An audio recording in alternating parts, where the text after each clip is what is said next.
exam review. For anyone who has not been here for a couple of days or hasn't seen what's going on, we do have a final review for the course. Covers pretty much everything that we have talked about this year. Up until now, we have covered a lot of topics, and so we've talked about different types of data, we've talked about different types of samples, we've talked about box and whisker plots, frequency and cumulative frequency, how to estimate square root, how to simplify square root, how to solve proportions. What I'm doing is I'm going question by question on the exam and showing you exactly what you need to know on your exam.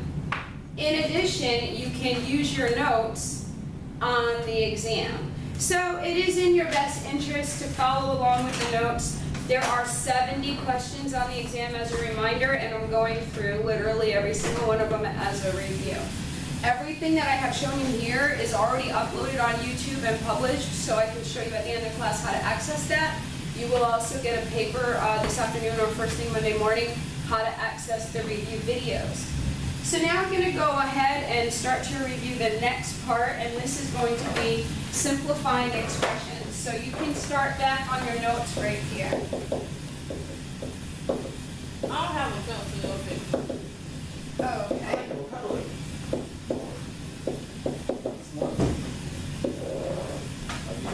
Probably because they're all up here. Where I know.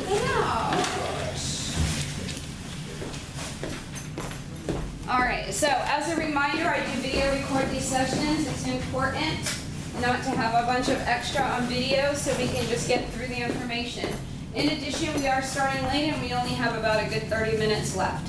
So normal class times are 52 to 58 minutes, and we want to make sure we get the maximum amount of review time. Oh, sounds good. So when we are simplifying expressions, for an example, here we have an example that says, let's call it 0.8, and then in parentheses, 20g minus 3. I'm no longer taking questions right now. Yeah, I see something. So, yeah, I mean, we have a class structure, we follow it. So when you see something like this, as soon as I see parentheses, I think distributive property. That's when we distribute everything that's on the outside to whatever is on the inside of the expression and or equation, okay? So here I see a 0.8. Now don't get thrown off because there's a decimal. You're able to use calculators. So what you're going to do, you're going to multiply the outside number by each inside term. In this example, we have two terms. 20g is a term, and it's positive because there's no negative sign in front of it. And this is called a negative 3 because it's 3, but it has a minus sign in front of it. So those are your two terms. So what I'm going to do is distribute this 0.8 to the 20g using multiplication. So that's 0.8 times 20g.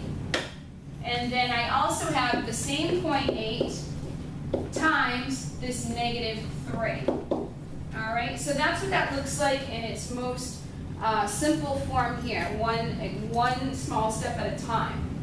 When I look here, there's something very important to notice. Forget about the decimal for a moment, but notice that this 20 has a variable g on the end of it. When you're multiplying, you can combine these, so whatever my answer is to 0.8 times 20, it's going to have the g stay on the end of it because it still has to get multiplied by the g later. So when I do 0.8, so you would use literally in your calculator, put in 0.8 times 20. Okay, so when you get that, you'll get 16. The answer is 16, and the g just stays along with it. All right? Now over here, we have 0.8x, I'm sorry, 0.8 times negative 3. What's very important, this calculator doesn't do it. What's very important, let me show you, is that when you are using the calculator, you have to remember the rules for exponents. So 1 is a positive, 1 is a negative. That means my answer is already going to be a negative, because same signs, when you multiply and divide, are positive. So if they were both positive or both negative, you'd have a positive answer. But because they're different signs, you have a negative answer automatically. So what I say to do, don't let this 0.8 get in your way. We know 8 times 3 is 24, but we have 0.8 times 3 is going to be 2.4. How would you know that? Put it in the calculator. 0.8 times negative 3, and the negative is down here. You have to press negative and then 3, is negative 2.4. So my whole answer here is going to be 16g minus 2.4. I cannot combine this 16. I can't do 16 minus 2.4 because this has a g on it. When it's multiply, divide, we can combine and keep the g, but when it's add, subtract, we cannot, and that's just the rule, okay? So there would be an example just like this one on your exam, except it's not 0.8, it's a different number, and it is a decimal.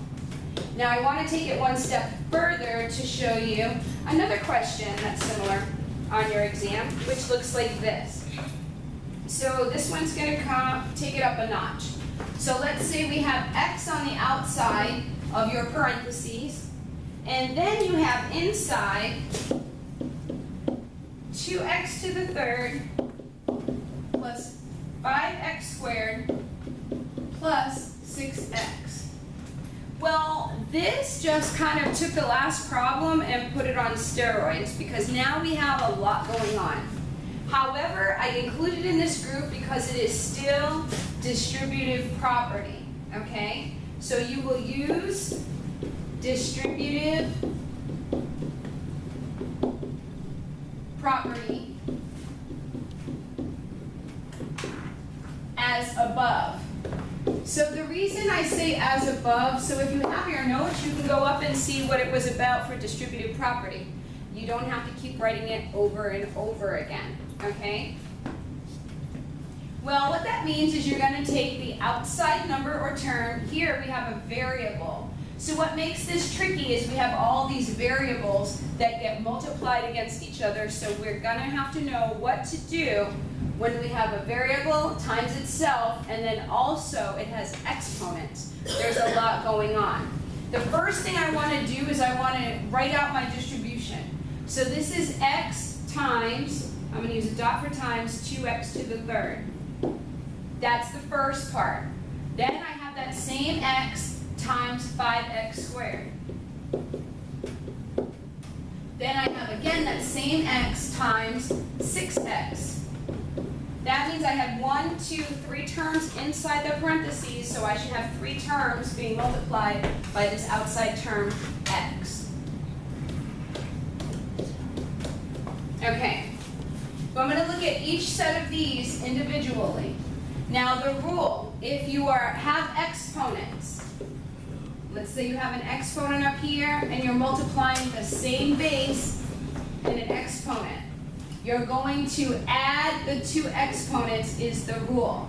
So if this was a 2 and this was a 2, it would be x squared times x squared is x to the 4th. That's a terrible example for me to give because even if you multiplied them, it would come to 4. So I'm going to do x to the first power times x to the second power. I keep the x, but your powers, if you have the same base, get added. So 1 times 2 is 3. 1 plus 2 is 3. You add them. Okay? So that's multiplying variables, same base, with powers or exponents. So when I look over here, I see I have only an x. When you only have an x, but you still have to multiply over here, x to the third, you can assume there is an exponent of 1 on that x.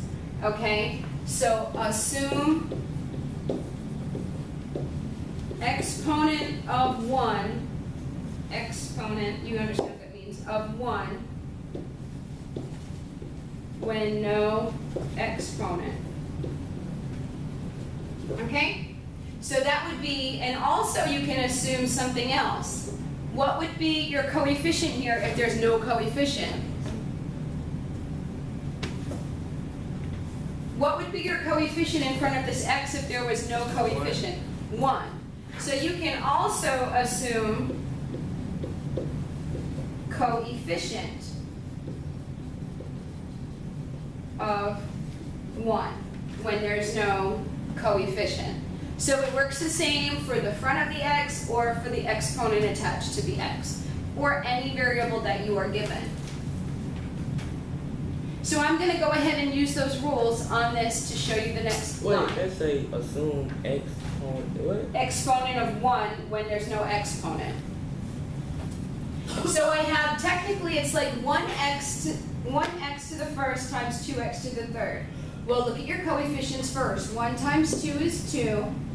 And then x to the first times x to the third is x to the fourth. Because I have a 1 here plus a 3 here gives me 4 in my answer. So again, here I can assume a 1 and a 1. 1 times 5 is 5. X to the 1 times x to the 2 is x to the 3 because 1 plus 2 is 3. And then I can come to this last one, again, assume 1 and 1. So 1 times 6 is 6. X to the first times x to the nothing, which is also the first, would be a 1 plus a 1 is x squared. Since none of my answers came out naturally to be negative because there were no negatives here, I would go ahead and put plus signs between this, and this is my final answer. The reason this is my final answer, I cannot combine anything else. The reason I cannot combine anything else, they're all add, subtract, in this case all add, and you may not add together terms that do not have the same base or exponent. Okay, so I cannot do 2x to the fourth plus 5x to the third because this has a 4 and this has a 3. The only way you can combine them is through multiplying, like we just did in the example. Okay? So that's taking a look at when you have one term on the outside and multiple terms on the inside. Yeah, it's review. We're reviewing. Get it back in our head.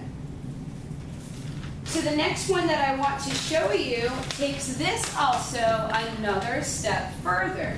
So our next set of notes here is going to be on multiplying binomials. So I'm going to put like this, FOIL dash binomials. And the reason I write it like that is, one, I don't feel like writing out the whole word multiplying. And also I want you to remember this is when we do FOIL. First, outer, inner, last. Your problem will look like this.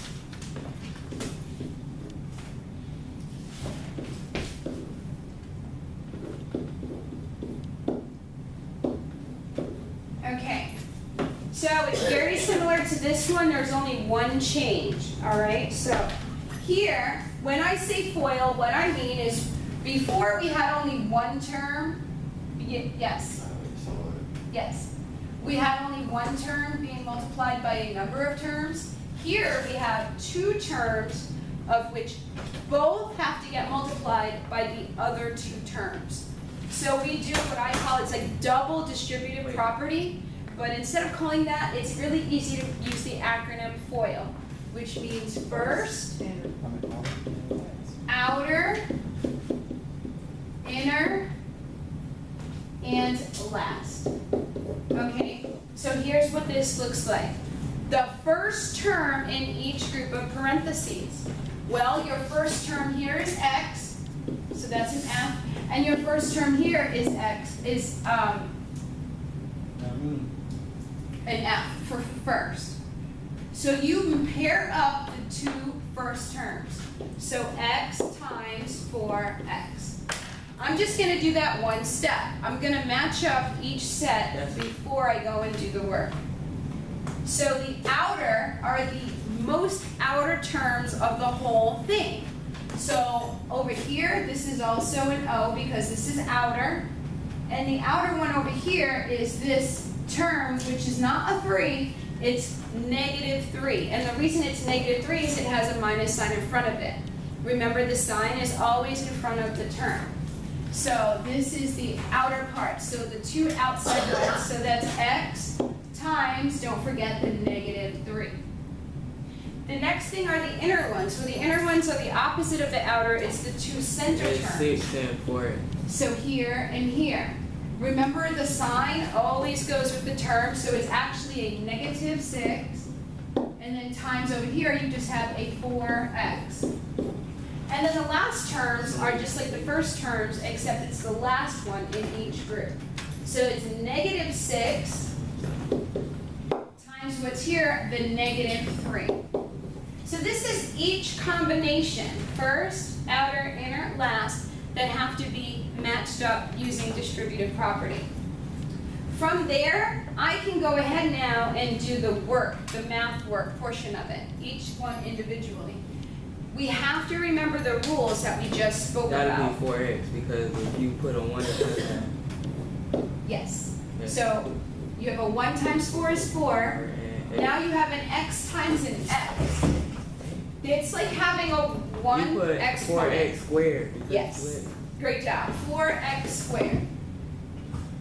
The next one here, we only have one term with an x. This is literally just going to be -3x. You combine them.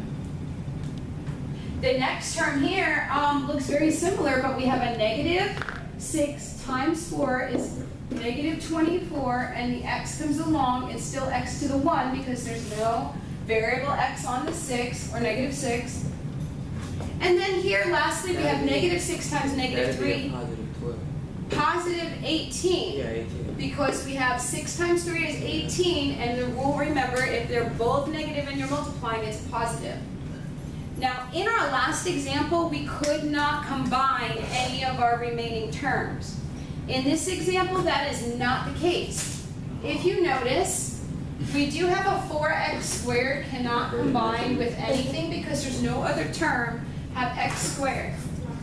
And over here, the plus 18 cannot combine with anything because it also it's just a regular number.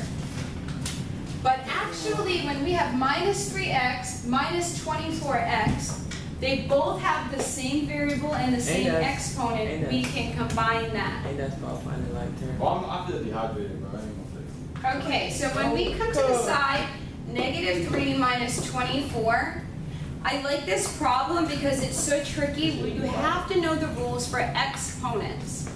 So, you have a negative minus,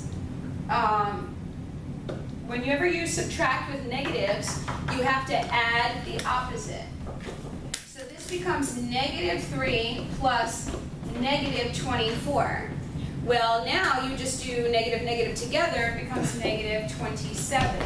So if you're not sure, please use the calculator to minus 27x. Okay? This right here will end up to be your final answer. Don't you put it? He told my Screw it, man.